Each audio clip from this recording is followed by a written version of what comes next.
앞서 리포트에서 보셨듯이 자전거로 30분 정도 갈 거리를 규정을 모두 지키면서 이동을 해봤더니 전동 킥보드로는 1시간 반 정도가 걸린다라고 나왔습니다. 자, 물론 저희가 좀 극한 상황으로 모든 걸 다 철저히 지켜서 벌어진 상황이긴 한데, 자, 강화된 도로교통법의 이 전동 킥보드 규정, 우리가 반드시 지켜야 될 그런 규정들은 어떤 것들이 있습니까? 지금 새로 개정된 내용 중에. 규제가 굉장히 강화됐다라고 보셔야 될 것 같은데, 일단은 그 운전면허를 가지고 있어야 됩니다. 운동기 장치, 자전거 운전면허가 없는 사람은 범칙금 10만 원이고요.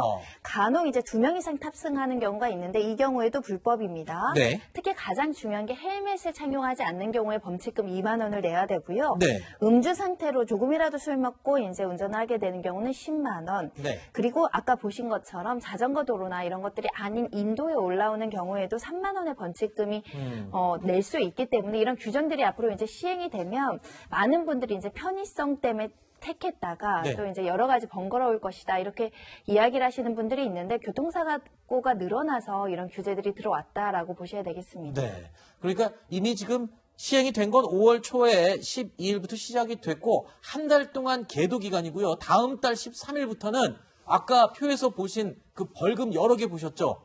그 다 범칙금으로 내야 되는 상황이 벌어질 수도 있습니다. 꼭 명심하시기 바라고요. 자, 전동 킥보드에 대한 이용 규제를 이렇게 강화할 수밖에 없었던 데는 다 이유가 있습니다. 때로는 도로에서, 때로는 인도에서 아무 데도 장소 구분 없이 갑자기 질주하는 이 전동 킥보드는요, 이른바 갑자기 튀어나오는 고라니처럼 언제 갑자기 튀어나올지 모른다면서 킹라니라는 오명을 쓰기도 했었는데요.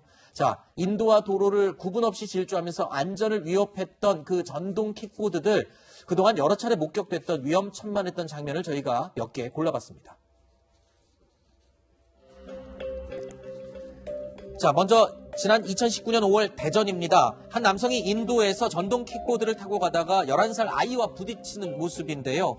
당시 이 남성은요, 사과를 하기보다는 오히려 아이 탓을 하면서 이야기를 하다가 갑자기 도망을 갔다고 합니다. 이어서 같은 해 한남대교의 상황인데요. 전동 킥보드가 왕복 12차선 도로를 무단으로 가로지르고 곧 오토바이와 부딪혔습니다.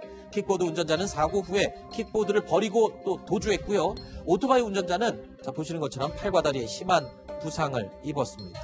자, 이게 전동 킥보드 관련 사고가 급증하고 있기 때문에 이 관리 또는 규정을 강화할 수밖에 없는 상황이었죠. 통계로 알 수가 있어요. 네. 2018년도에 전동 킥보드를 포함한 피해 관련 교통사고가요, 225건이었어요.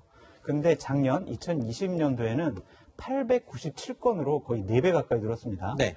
그리고 전동 킥보드 관련해서 다치신 분이 몇 명이냐면 작년 한 해 985명이에요. 아하. 그리고 사망하신 분도 10명이에요. 어허. 이거는요, 이러한 것 때문에 사건, 사고가 많이 벌어지고 있는데 저는요, 정부의 무책임함과 무능력함을 지적하지 않을 수가 없어요. 네. 이러한 부분에서 작년에 규제 완화를 했어요.